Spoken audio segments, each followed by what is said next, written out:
कई लोग ऐसे हैं जिन्होंने कहा कि जी ये तो बंद होना ही नहीं चाहिए था, ये जंग तो चलती रहनी चाहिए थी, और ये लड़ाई झगड़ा जो है वो शायद उनको कहीं ना कहीं उन लोगों को मजा आ रहा था या उनको अच्छा लग रहा था, और वो चाह रहे थे कि ये जो लड़ाई है या ये जो लड़ने बढ़ने का जो हो रहा है ये सिलसिला चलता रहे। लेकिन बहरहाल हमने तो इस चीज को ना पहले सपोर्ट किया था, मैं अपनी बात कर रही हूँ, ना ही मैं आइंदा कभी जो है वो सपोर्ट करूंगी, क्योंकि मुझे लगता है कि इससे बहुत नुकसान होता है, और बाद में आपने जो है वो बैठकर बात ही करनी होती है, तो एक दूसरे का इतना नुकसान करने के बाद बात करने की क्या जरूरत है, पहले ही बात कर ली जाए तो ही अच्छा होता है। इसलिए कि जाहिर है कि हमने ये भी देखा कि चाहे वो अमेरिका हो चाहे वो गल्फ कंट्रीज हो, सबने ही जो है वो बात करने की कोशिश की दोनों कंट्रीज के साथ, और उसके बाद हमने देखा कि जी डोनाल्ड ट्रंप साहब भी बीच में आए, अमेरिकन प्रेसिडेंट, और उन्होंने आकर दोनों कंट्रीज को के साथ बात की, उन्हें समझाया कि जी इस तरह से लड़ने बढ़ने से कुछ नहीं होगा, और आप दोनों जो है वो आपस में सुलह कर लें या सीजफायर कर लें। और इस तरीके से उन्होंने कई लोगों की जान बचाई थी। बहुत से लोग ऐसे हैं जिनकी इस लड़ाई झगड़े में, इस जंग में, या अगर कोई जंग शुरू हो जाती तो उसमें जान जा सकती थी, और उसके लिए यकीनन डोनाल्ड ट्रंप साहब को क्रेडिट तो जाता ही है। मोदी जी से उन्होंने बात की, और जाहिर है कि आप लोग जानते हैं कि पीएम मोदी के साथ डोनाल्ड ट्रंप साहब का एक खास अच्छा एक ताल्लुक रहा है, और अभी भी जब वो दोबारा एज अ प्रेसिडेंट आए हैं तो उसके बाद मोदी जी के साथ उनके टर्म्स बहुत अच्छे रहे। तो उन्होंने बहरहाल दोनों तरफ उन्होंने बात की, ना सिर्फ ये कि हिंदुस्तान में बल्कि पाकिस्तान में भी जो हमारे इस वक्त प्राइम मिनिस्टर है शहबाज शरीफ साहब, उनके साथ भी बात की गई। उसके साथ साथ अमेरिका से कई बार बताया गया कि आर्मी चीफ जो पाकिस्तान के हैं उनसे भी बात की गई, और इस बात को, इस मामले को, इस लड़ाई को या इस कह लीजिए जो अटैक्स चल रहे थे उनको रुकवाने की कोशिश जो है की गई। उसके साथ साथ कल आप जानते हैं कि डोनाल्ड ट्रंप साहब जो है वो जा रहे हैं सऊदी अरेबिया, तो यकीनन शहबाज शरीफ साहब से भी जब उन्होंने बात की होगी और यही कहा होगा कि भाई इस तरह से नुकसान होगा और कई लोगों की जानें जा सकती हैं, उससे बेहतर है कि आप लोग सीज फायर कर लें, और यही होता हुआ हमें दिखा। हालांकि बहुत से लोग ऐसे थे जिनका ख्याल था कि शायद ये नहीं होगा, और हिंदुस्तान पाकिस्तान जो है एक बहुत कह लीजिए कि थोड़े लंबे टाइम के लिए जो है वो जंग की तरफ चले जाएंगे। हालांकि हम तो खैर दिन रात दुआ कर रहे थे कि ऐसा ना हो, और शुक्र से ऐसा नहीं हुआ। लेकिन बहरहाल एक टेंशन जो है वो अभी तक बनी हुई है। कहा तो यही जा रहा है कि भारत की तरफ से जो करतारपुर कॉरिडोर है उसकी दूसरी साइड जहां से भारतीय आते हैं वो अभी वो दरवाजा नहीं खोला गया है। साथ साथ वाघा बॉर्डर की तरफ अगर हम बात करें तो वहां से भी दोनों साइड पे जो है वो गेट जो है वो बंद है और अभी नहीं खुले हैं। लेकिन खैर ये काम वो है जो आहिस्ता आहिस्ता करके जो है यकीनन होते चले जाएंगे। इसके लिए हमें कुछ बहुत ज्यादा परेशान होने की जरूरत नहीं है। जब टर्म्स ठीक होंगे, सब बात होगी, तो फिर ये चीजें भी अपने आप ही सही हो जाएंगी। हम अगर बात करें इन्फॉर्मेशन वॉरफेयर की, तो जी इन्फॉर्मेशन वॉरफेयर की अगर बात करें तो आपने देखा ही कि दोनों तरफ का जो मीडिया था वो बहुत ज्यादा, पता नहीं उतावले ज्यादा हो रहे थे कि बावले ज्यादा हो रहे थे, ये तो पता नहीं। लेकिन ये जरूर है कि दोनों मीडिया ने जो है, और खास तौर पे सोशल मीडिया पे भी लोगों ने अंत मचा रखा था, और ऐसी ऐसी ट्वीट्स आ रही थी, ऐसे ऐसे लड़ाई झगड़ा चल रहा था कि लगा था ये लोग बॉर्डर पे ही शायद और आपस में एक दूसरे के साथ जो है वो कुछ मुक्के और कुछ ना कुछ जो है एक दूसरे को पंच पंच मारने के लिए तैयार हुए हैं। मगर ये जरूर है कि इस इंफॉर्मेशन में, यानी कहना चाहिए इंफॉर्मेशन के जमाने में, यानी कि जहां पर के इंटरनेट भी आपके पास मौजूद है और आपके पास टीवी चैनल्स भी हैं, ऐसे में गलत या फेक न्यूज बहुत ज्यादा चल रही थी। ऐसा नहीं था कि कोई इत्तेफाकन कोई न्यूज आ गई, कोई खबर आ गई और वो फेक न्यूज चल गई और उसके बाद आगे बढ़ गए लोग। ऐसा नहीं था, बल्कि मुसलसल दोनों तरफ जो है वो फेक न्यूज जो थी उसका ढेर लगा हुआ था। हमारी साइड से भी कहा जा रहा था कभी इतने ड्रोन आ गए, कभी उतने ड्रोन आ गए, कभी इतने जहाज गिरा दिए, कभी क्या कर दिया, कभी क्या कर दिया। सही फिगर जो है वो नहीं आ रही थी। और मैंने जैसे कहा कि सही फिगर वही होती है जो गवर्नमेंट दे, और उस वक्त तक ही वेट कर लेना चाहिए। लेकिन बहरहाल चैनल्स हैं वो अपना काम कर रहे थे। दूसरी तरफ भारत में भी कभी कराची कैप्चर कर लिया था, तो कभी लाहौर कर लिया था, तो कभी इस्लामाबाद में आ गए थे, तो कभी पेशावर चले गए थे। बड़ा कुछ हो रहा था, और हर कुछ मिनट के बाद जो है वो खबर बदल रही थी।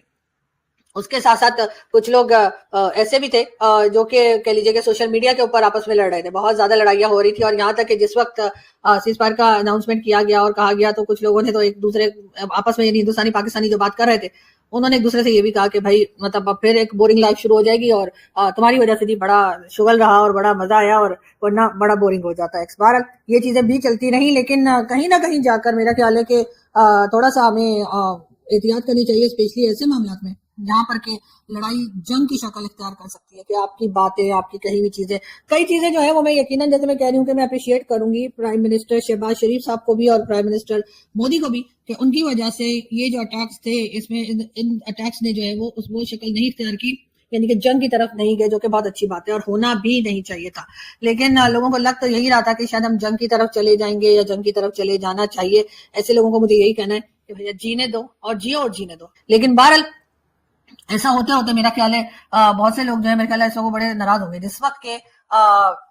दोनों कंट्रीज में लड़ाई चल रही थी, दोनों कंट्रीज में ड्रोन से अटैक किया जा रहा था, या फाइटर जेट आ रहे थे और इधर अटैक कर दिया, उधर अटैक कर दिया, पाकिस्तान ने ये कर दिया, भारत ने वो कर दिया। उस वक्त बहुत से लोग ऐसे थे जो भारत में बैठकर भी ये कह रहे थे कि जी पाकिस्तान के साथ जंग नहीं होनी चाहिए, पाकिस्तान के साथ लड़ाई नहीं होनी चाहिए, पाकिस्तान के साथ ये आप क्या कर रहे हैं, आपने क्यों अटैक कर दिया, और इसी किस्म की बातें पाकिस्तान की तरफ से कही जा रही थी कि बस जी खामोश रहो, कुछ मत कहो, कुछ नहीं करना चाहिए, पाकिस्तान को बिल्कुल जवाब नहीं देना चाहिए। और ये वो लोग थे जो दोनों तरफ की जो गवर्नमेंट्स है उनके अपोजिशन में बैठे हुए थे, या इनमें मीडिया के लोग भी शामिल थे, सिर्फ ऐसा नहीं था कि अपोजिशन पार्टीज के लोग थे, इसमें वो मीडिया भी शामिल था जो कि इस वक्त की गवर्नमेंट, चाहे वो पाकिस्तान की हो चाहे वो भारत की हो, उनको पसंद नहीं करता। तो वो ये कह रहे थे कि जी देखें जी खामाखाई की लड़ाई झगड़ा इन्होंने शुरू कर रखा है और ऐसे नहीं होना चाहिए,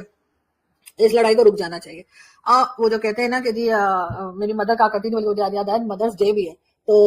उसमें मुझे अपनी मदर की बात याद है कि वो कहती थी दुआ सोच समझ के इंसान को पढ़नी चाहिए, क्या पता पूरी ही हो जाए, तो ऐसी दुआ ना हो कि जिसके पूरे होने पे आपको अफसोस हो। तो बहरहाल कहा ये गया कि जी दोनों तरफ से कहा जा रहा था कि ऐसा नहीं होना चाहिए। अच्छा जब सीज फायर हो गया, रुक गया सब, तो उधर से वो जो वही लोग जो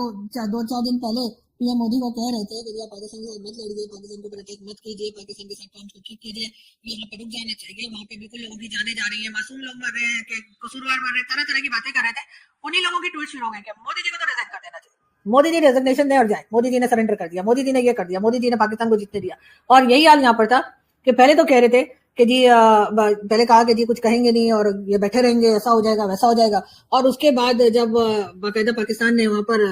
ड्रोन्स वगैरह या जो भी कह लीजिए अटैक करने शुरू कर दिए, तो वही लोग अरे ये क्या कर रहे हो, ऐसा कैसे हो गया। और अभी जब सीज फायर हो गया तो उनमें से बहुत से लोग जो है वो इतने खुश दिखाई दे भी नहीं रहे, उनको लग रहा था कि शायद ये जंग आगे चलती रहे, ये लड़ाई आगे चलती रहे, ये अटैक्स आगे चलते रहे। ये वो लोग हैं, जैसे मैंने पहले भी कहा था, ये वो रिटायर्ड लोग हैं जो अपने लाइफ में कुछ ना कुछ करके, मतलब जॉब करनी है या किसी इदारे में लगना है या जो करना है करके अब ये घर बैठे हैं, अब ये घर बैठे हैं, फालतू बैठे हैं, और सारा दिन बैठे बैठे इनको दुनिया का कोई काम नहीं है। या तो ये कह लीजिए कि पूरा दिन सोशल मीडिया पे गुजारते हैं, किसी ने क्या लिख दिया हर एक को जवाब देंगे, हर एक से बात करेंगे, चाहे वो कोई फेक आईडी हो उसको भी बेचारे रिप्लाई कर देते हैं। तो इस किस्म के लोग होंगे, या फिर वो लोग होंगे कि वो कहते हैं चलो यही शुगर लगा है, कुछ और तो करने को है नहीं हमें, मतलब ना कोई बैठ के कहीं घूमने जाना है, ना किसी से बात करनी है, ना घर में किसी से बात करनी है, ना कह लीजिए कि अपने आप को कोई अपडेट करना है, ना कुछ करना है, बस सारा दिन बैठकर सोशल मीडिया पे लड़ना है। और एक ग्रुप वो भी होता है जो चाहता है कि ये सिलसिला चलता रहे, ये सिलसिला चलता रहे ताकि वो भी एक्टिव रहे उनके साथ, वो अपनी कुछ बात भी करते रहे, वो अपना कुछ अगर मीडिया में काम कर रहे हैं तो वो काम भी चलता रहे, यदि कुछ ना कुछ एक गड़बड़ मची रहे, लोगों को ना आराम सुकून से बैठे हुए लोग, चलते फिरते लोग, खुशोखुर्रम लोग, हंसते मुस्कुराते लोग अच्छे नहीं लगते। तो वो यही चाहते हैं कि कहीं ना कहीं अटैक चलता रहे, कहीं ना कहीं पाकिस्तान हिंदुस्तान आपस में लड़ता रहे, हर कुछ दिन के बाद 2-4-6 लोगों की जाने जाती रहे, और उसको देखकर इनको पता नहीं क्या खुशी मिलती है, मुझे तो समझ में नहीं आता। लेकिन बहरहाल मीडिया में भी सब कुछ चल रहा था, हर तरफ ये सब कुछ था, सब एक दूसरे के साथ फोन पे और सोशल मीडिया पर और यहाँ पर वहां पर सब लगे हुए थे।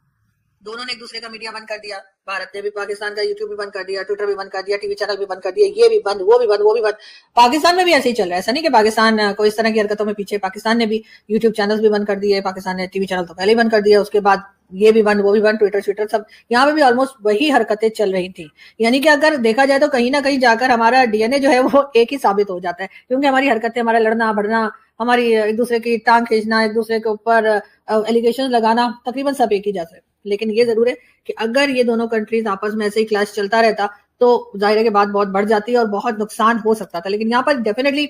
जो मीडिया के लोग हैं, जो वैसे अगर कोई आदमी रिटायर घर बैठा हुआ है और उसको कोई काम नहीं है तो वो एक अलग चीज है, लेकिन बाकी लोग जो कि मीडिया में खास तौर पे काम करते हैं उनको बहुत ज्यादा रिस्पॉन्सिबल होने की जरूरत है कि आप क्या बात कर रहे हैं, आप क्या खबर दे रहे हैं, रिकन्फर्म कर लीजिए, डबल चेक कर लीजिए, क्योंकि कई बार ऐसी बातों में नुकसान होता है। जैसे मैंने कहा कि चले एक आध खबर कोई आपसे निकल गई तो वो और बात है, लेकिन अगर आप मुसलसल इसी तरह से तरीके से खबर दे रहे हैं तो इसका मतलब है कि आप बिल्कुल भी परवाह नहीं कर रहे कि क्या चीज सही है और क्या गलत है। बात करेंगे बिलावल भुट्टो जरदारी की, बिलावल भुट्टो जरदारी ने एक बार फिर इंटरनेशनल मीडिया से बात की है और वहां पर सब बिलावल साहब की बहुत तारीफ हो रही है, पाकिस्तान में कहा जा रहा है जिन्होंने बड़ा अच्छा पाकिस्तान को डिफेंड किया। उन्होंने एक बार फिर यही कहा है कि वो मिलकर इन्वेस्टिगेशन करने के लिए तैयार है, पाकिस्तान हिंदुस्तान के साथ मिलकर जो कुछ हुआ 22 अप्रैल को उस पे जो है इन्वेस्टिगेशन करने के लिए तैयार है, और यकीनन पाकिस्तान को इस तरफ सोचना चाहिए, देखना चाहिए, और हिंदुस्तान के साथ मिलकर जो यहाँ से अगर जो कुछ हो रहा है, चाहे वो कह लीजिए कि टेररिज्म को सपोर्ट करना या हाफिज सईद और इस तरह के लोगों को पालना, उनको रखना, इन तमाम चीजों के ऊपर पाकिस्तान को काम करना चाहिए, ताकि ये जो हम हर वक्त डरे रहते हैं ना कि कहीं भारत हमें एफएटीएफ की ग्रे लिस्ट में ना डलवा दे, तो वो चीज, वो मेरा ख्याल है वो मसला ही खत्म हो जाएगा जिस दिन हमने अपने यहाँ से इन लोगों को पकड़ के अरेस्ट करके और सही में सजा दे